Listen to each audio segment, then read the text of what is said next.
Hi guys, this is Subhas and you are watching Subhas World मा सुभाषलाई नै so अहिले म सयथरीमा छु सयथरी मिडिया भनौँ सयथरी टेक भनौँ दिस इज द सयथरीको अफिस एन्ड वी डु सयथरी कामहरू पनि एन्ड आज चाहिँ surprisingly I am going to home म घर जाँदैछु बागलुङ अहिले अफिस सक्यो फ्राइडे हो 5:31 गइसकेको छ बजेको मेरो बस छ भर्खर मैले इनड्राइभ गरेको छु इनड्राइभ आउँदैछ एन्ड अहिले चाहिँ सयथरीमा सरहरूमाथि क्लाइन्ट मिट भइरहेको छ बट म अब निक्लिन लागेको होइन एन्ड आज म घर गइरहेको छु भोलि शनिबार छ र पर्सि आइतबार छ आइतबार चाहिँ मेरो बर्थडे छ अनि मेरो क्या हो त्यस्तो अनि मेरो आइतबार बिदा छ पनि छ सोमबार बिहान चाहिँ मलाई ब्याक टु काठमाडौँ हुनुपर्ने छ र सोमबार बिहानबाट फेरि मेरो फिक्स रुटिन छ सो यो 2 दिनको ग्याप थियो 2 दिनको ग्यापलाई चाहिँ how can I make it interesting भन्ने कुराहरू मलाई फिल भइरहेको थियो अनि I am going to home so let's see यो जर्नीमा के हुन्छ घरको बा मम्मी कसैलाई पनि थाहा छैन बा मम्मी बागलुङमा हुनुहुन्छ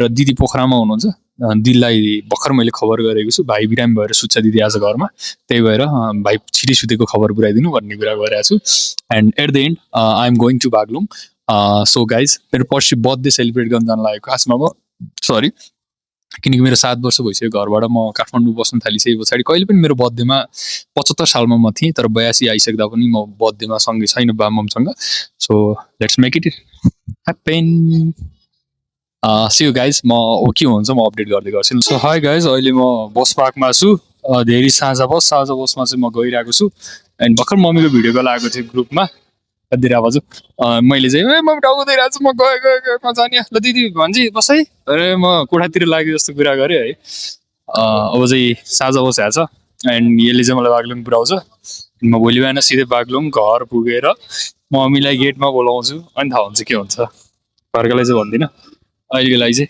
साँझ बसभित्र म प्रवेश गरेँ सी यु भेरी सुन म चाहिँ हिँडिसकेको अवस्था हो भने म बसमा छु अहिले heading class but just one night, 2 days. खाना खाने ठाउँमा बसले रोकेको छ बस यतै छ म भने यता छु म यस्तो छिटो निदाइसकेको थिएँ नि अनि हाम्रो दादाले चाहिँ दादा इन द सेन्स बसवाला दाइले चाहिँ पैसा उठाउँदै आउनु भएर चाहिँ दाइले उठाइदिनु भयो क्या तर म बस छिरेको एकछिनमै निदाइसकेको थिएँ अनि अब चाहिँ बाहिर एकदम चिसो चिसो छ सब सुलाहा बाटो त सबै पिच भएर रहेछ त यार म दसैँभन्दा पछि राति आएँ केही पनि थाहा पाइनँ अझ बाटो त खतरा भएर रहेछ एन्ड अब केही खान्छु अनि फेरि यात्रा सुरु गर्नुपर्छ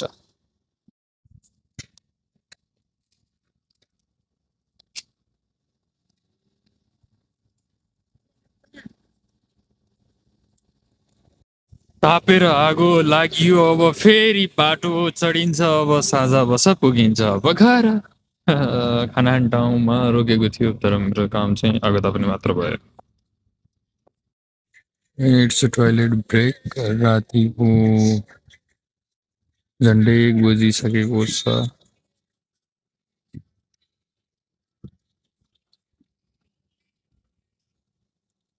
म अहिले बागलुङ गोल्डन ब्रिजको बत्ती बलिरहेको पुल लिएर आइपुगेको छु होइन म बागलुङ जिल्ला प्रवेश गरिसकेँ अब केही समय मात्र बाँकी छ म घर पुग्नको लागि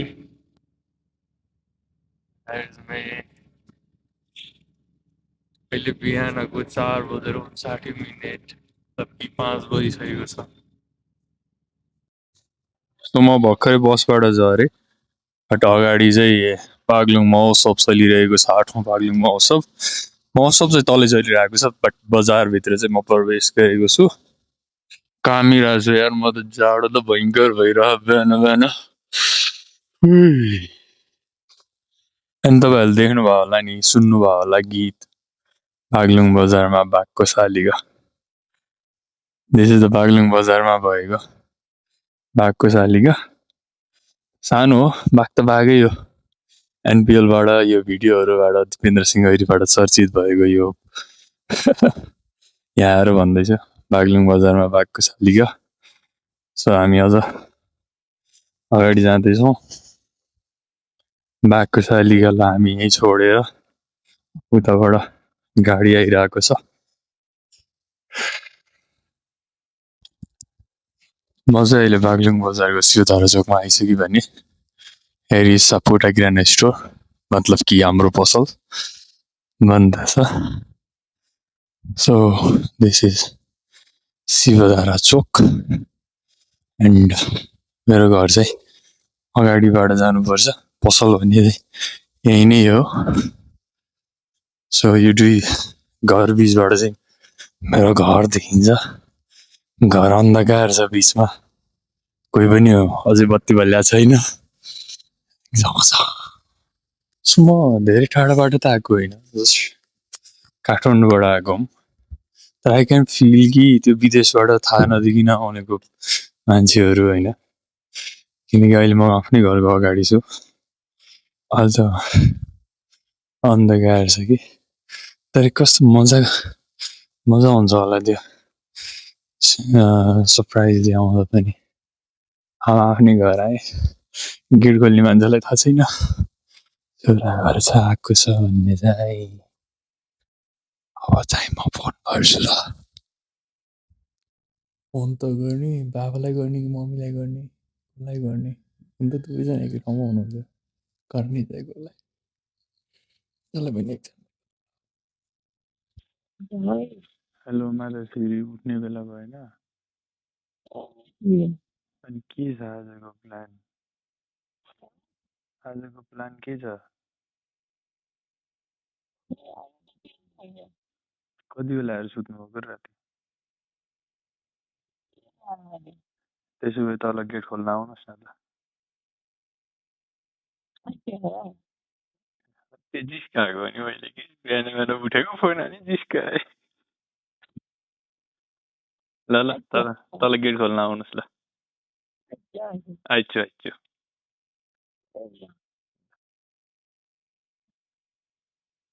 त्यही माताश्रीले त आइछस् र भन्ने आइछु भन्ने गेट खोल्न बनाउनु पऱ्यो. गेट खोल्नु.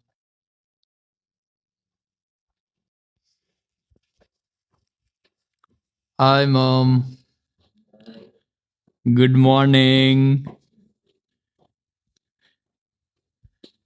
बिहान बिहान आमालाई उठाएर गेट खोलाउनु रमाइलो हुन्छ नि है कहिलेकाहीँ त.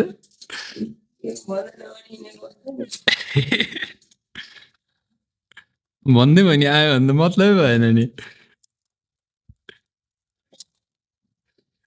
ल खुल्यो गेट खुल्यो.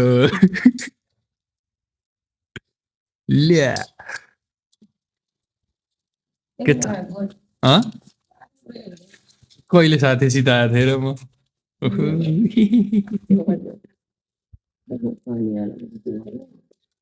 कति बज्यो? 5:26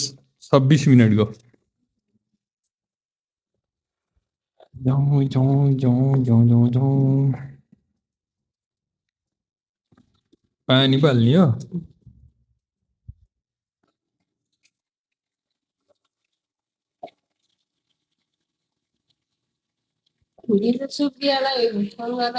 त्यो ग्रुपमा फोन गर्दा म बस पार्कमा थिएँ, टाउको दुखेर कोठा जाँदैछु भनेको थिएँ. तर अहिले घर आइपुगे मम्मीसितै. कस्तो लाग्यो? एकदम रमाइलो. घर आउँदाखेरि सरप्राइज भयो नि मलाई. ल ठिक छ. Good. Hey Dad, good morning. के छ खबर? अचानक घर आइयो नि, कस्तो लाग्यो? राम्रो छ. घर आउँदाखेरि चाहिँ कुनै टाइम हुँदैन, जति बेला समय मिल्यो त्यति बेला आउनुपर्छ. ओके बस स्लिप. आखिरमा घर आइपुगेको छु. अब आज शनिबार, भोलि आइतबार, भोलि बेलुका चाहिँ म फर्किन्छु. मलाई चाहिँ थाहा छैन म भोलि बेलुका फर्किन्छु भन्ने, चाहिँ पनि फर्किन्छु. So have a great day. हजुरहरूलाई पनि यदि हेरिराख्नु भएको छ होइन छ भने, यदि हेर्नु भएको छैन भने that is all for my memories. So this is not a purple blog, this is all for my memory. And हेर्नै पर्छ भन्ने काहीँ पनि छैन. So thank you for watching till here. अझ हामी के हुन्छ आजको दिन अलिकति बनाउँछौँ. म दसैँ मानेर तिहारपछि भनौँ न, तिहारपछि काठमाडौँ गएको थिएँ र अहिले पुस 19 गते म घर आइपुगेको छु। Let's see my room.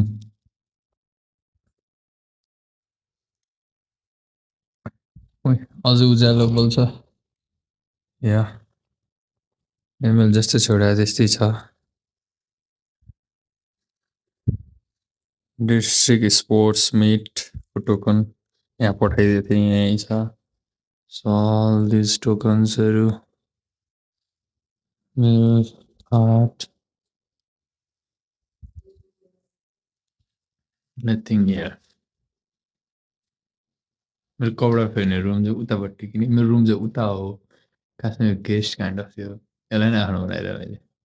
कोही त बस्दैन यहाँ।